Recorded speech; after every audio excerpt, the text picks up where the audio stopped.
لیکن اگر کوئی شخص لا الہ الا اللہ کہہ رہا ہے، اقرار کر رہا ہے، لیکن موت کے وقت تو اس کے علاوہ کوئی اور بات کہہ دے اس کے خلاف، اس کو توڑنے والی، لا يدخل الجنہ یموت کافرا، تو وہ جنت میں داخل نہیں ہوگا، اس کی موت کفر کی حالت میں ہوگی۔ اللہ کی پناہ۔ چنانچہ سب سے پہلے انہوں نے کہا کہ یہ بھی لا الہ الا اللہ کی شرط ہے کہ آدمی کی موت اس کلمے پر ہو۔ یہ آدمی کو دعا مانگنی چاہیے کہ اللہ تعالیٰ توفنی مسلما والحقنی بالصالحین۔ حضرت یوسف کی دعا ہے غالباً قرآن میں، مسلمان ہونے کی حالت میں مجھے موت دے، ہمارا آخری وقت ایمان پر ہو۔ یہ بڑی اہمیت کی بات ہے، اور جنازے کی دعاؤں میں بھی یہ کلمات اور یہ دعا موجود ہے۔ اب یہ ذکر کرنے کے بعد کہہ رہے ہیں کہ بعض علماء نے لا الہ الا اللہ کی شرطوں کو نظم کیا ہے شعر کی شکل میں۔ چنانچہ انہوں نے کہا علم یقین و اخلاص و صدق مع محبت و انقیاد والقبول لہا۔ کہہ رہے ہیں کہ علم ایک، یقین دو، اخلاص اور تمہارا سچا ہونا، صدق کا آپ تمہارا سچ بولنا، محبت کے ساتھ، یعنی اس لا الہ الا اللہ اور اس کے ماننے والوں سے محبت ہو، آگے تشریح آئے گی، وانقیاد اور اس کا انقیاد اور تابعداری اختیار کرنا، والقبول لہا اور اس کو قبول کرنا۔ یہ ایک ایک شرطیں ہیں۔ وزید ثامنھا، اور ایک 8ویں شرط کو بھی بڑھایا گیا، اس کا اضافہ کیا گیا، اور وہ کیا ہے؟ الکفران منک بما، کہ تمہارا انکار کرنا اس چیز کو سول الہ من الاوثان قد الہا یا الہا، کہ اللہ کے علاوہ جو معبودوں کو، بتوں کو عبادت کے لائق سمجھ لیا گیا ہے، ان کا انکار کرنا۔ یہ 8ویں شرط۔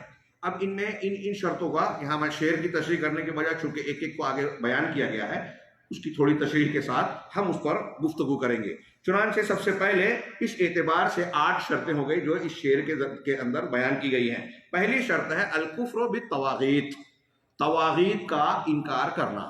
طاغوت کی جمع طواغیت، طغا یطغا۔ اردو زبان میں جب پانی جوش مارتا ہے، سیلابی کیفیت یا سمندر میں جو ہے جوار بھاٹا کی شکل آتی ہے، تو اس کو طغیانی کہتے ہیں، یعنی حد سے تجاوز کر گیا۔ اور طاغوت کہتے ہیں اصطلاح میں کلو ما عبد من دون اللہ فہو طاغوت۔ اہل علم نے تشریح کی کہ اللہ کے علاوہ جس کی بھی عبادت کی جائے وہ طاغوت ہے۔ بعض لوگوں نے اضافہ کیا کہ اللہ کے علاوہ جس کی عبادت کی جائے، رسول کے علاوہ جس کی اطاعت کی جائے، یعنی اللہ کے رسول کا حق اسے دیا جائے، تو وہ بھی طاغوت ہے۔ تو یہاں ہم یہ مانتے ہیں غیر اللہ جس کی عبادت کی جائے، تو غیر اللہ جن کو معبودیت کا درجہ دیا گیا ہے، ان کا انکار کرنا کہ ہم انہیں معبود نہیں مانتے، یہ لا الہ الا اللہ کی شرط ہے۔ لا الہ الا اللہ کے معنی میں 2 جز ہے، ایک اثبات ایک نفی۔ لا الہ، نہیں ہے کوئی معبود الا اللہ، سوائے اللہ کے، ان دونوں کے بغیر ہمارا کلمہ ٹھیک ٹھاک نہیں ہوگا۔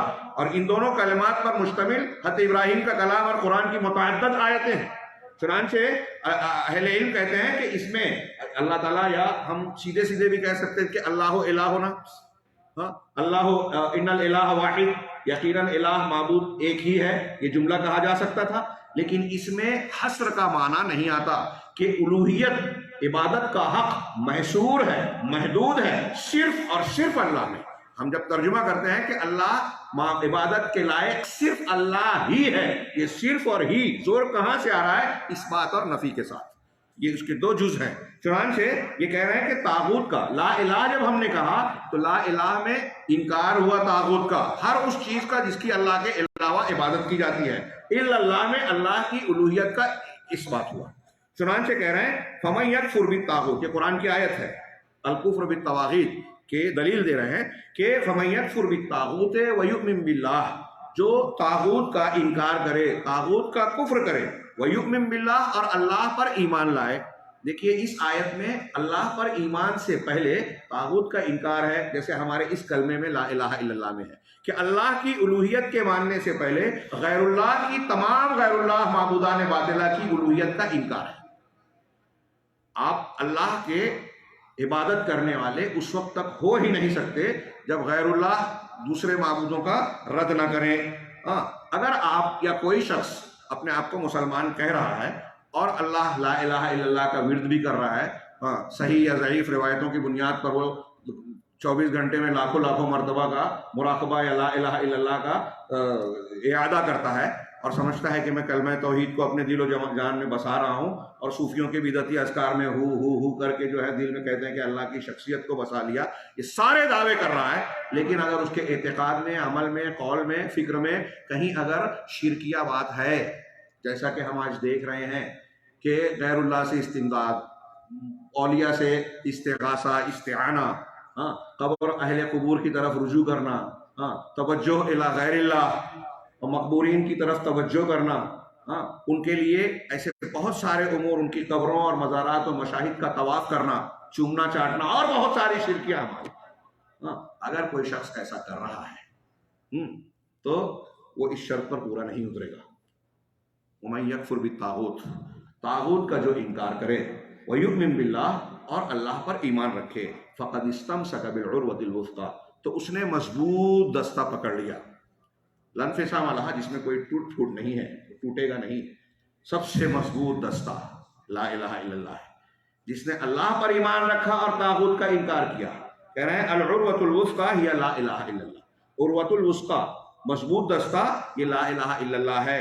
اور بعض لوگوں کا یہ کہنا ہے، اب یہاں شیخ نے ایک اور بات کہی، میں یہاں صرف ایک جملہ یہ عرض کروں کہ آج بہت سارے مسلمان ایک طرف لا الہ الا اللہ کہہ رہے ہیں، ہمارے بہت سارے برادران اور بھائی، ہم ان پر طنز و تعریض اور تشویش والی بات نہیں کہتے، ہم جب یہ بیان کر رہے ہیں تو ان کے لیے خیر خواہی کہہ رہے ہیں کہ وہ اسے سمجھیں۔ ایک طرف آپ بڑی محنت کر رہے ہیں، فضائل پر جو ہے اپنی قوت صرف کر رہے ہیں، افضل الذکر کہہ کے لا الہ الا اللہ 100 بار، 200 بار، 1000 بار اور نہ جانے کتنی مرتبہ کہہ رہے ہیں، لیکن لا الہ الا اللہ اگر آپ کے حلق کے نیچے نہیں اترا، آپ کے دل میں نہیں اترا، آپ نے اس کی شرط کو نہیں سمجھا، اور سب سے یہ پہلی شرط یہ کہ آپ کسی بھی طاغوت کو بھی آپ مانے جا رہے ہیں۔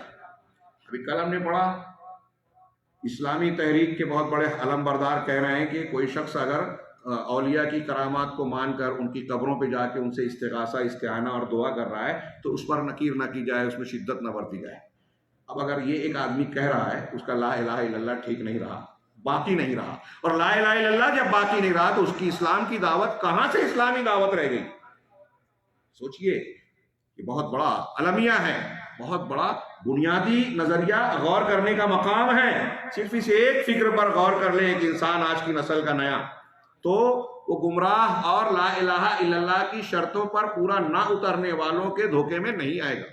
چنانچہ کہہ رہے ہیں آگے کہ بعض کی یہ بھی رائے ہے کہ یہ جو شرطیں ذکر کی جا رہی ہیں ان کے علاوہ بھی کچھ شرطیں کتاب و سنت سے ماخوذ ہیں، لیکن بنیادی طور سے یہ 7 یا 8 شرطیں جو بیان کی جاتی ہیں یہ عام طور سے لا الہ الا اللہ کے مقاصد کو گھیر لیتی ہیں جو قرآن و حدیث میں بیان کیے گئے ہیں۔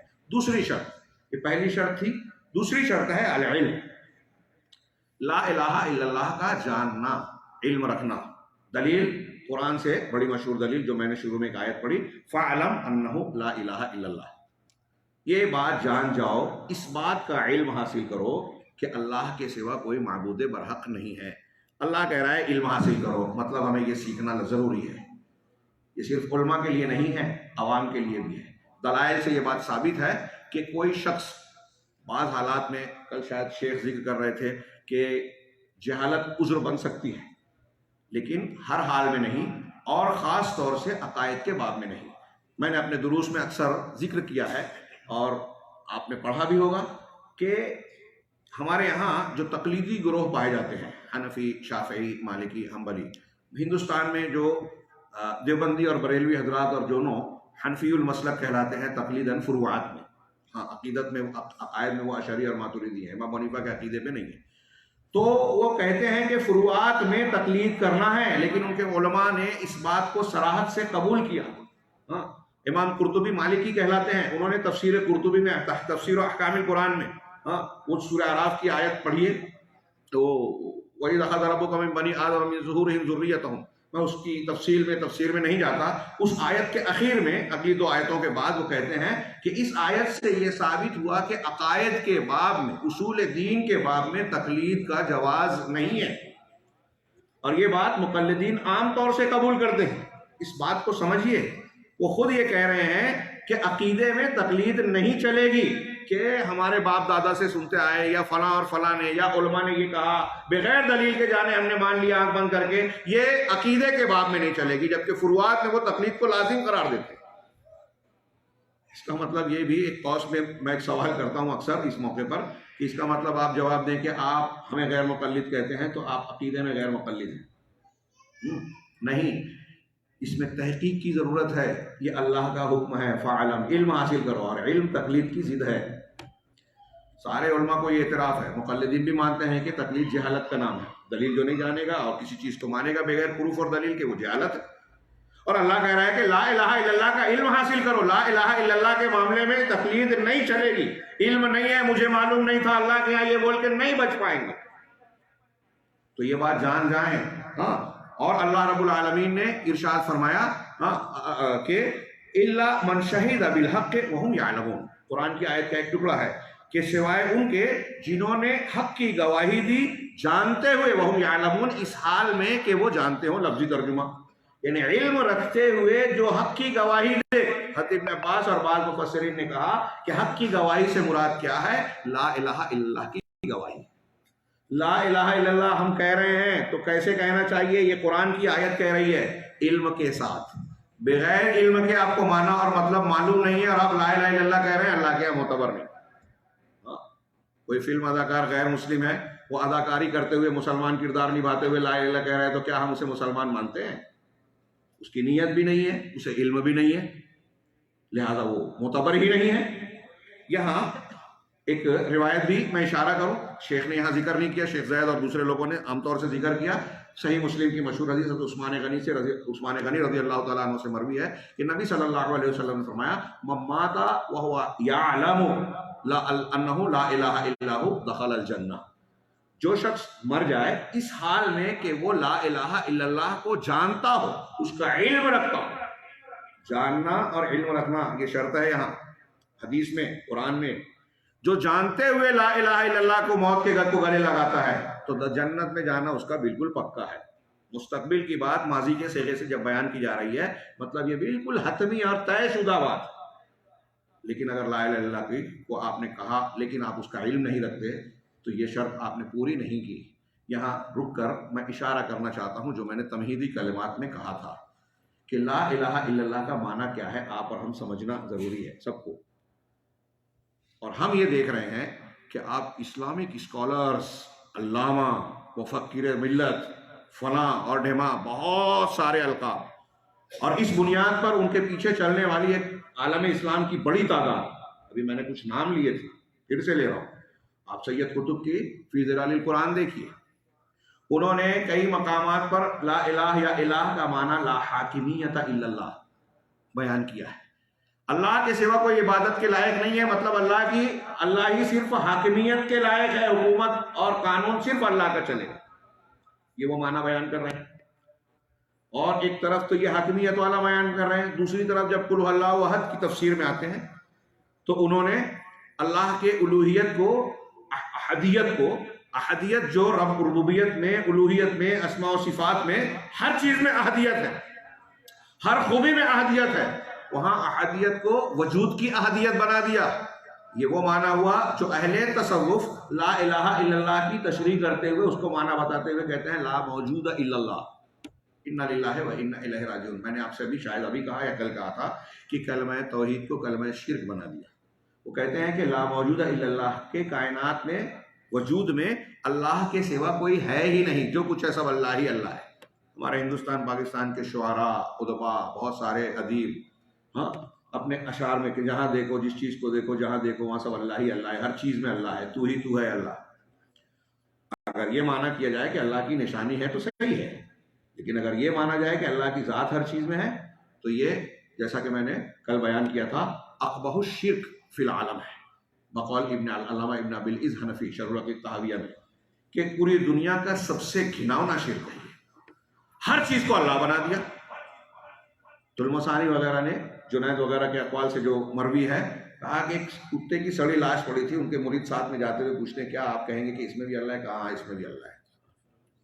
انا للہ و انا الیہ راجعون. امداد اللہ مہاجر مکی. میرا مقصود طنز کرنا نہیں ہے، واضح کرنا ہے.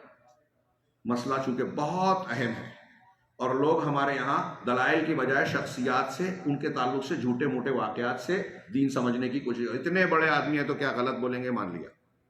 اب بڑے کیسے ہوئے؟ آپ کے ہمارے اڑانے سے اڑتا ہے پیر.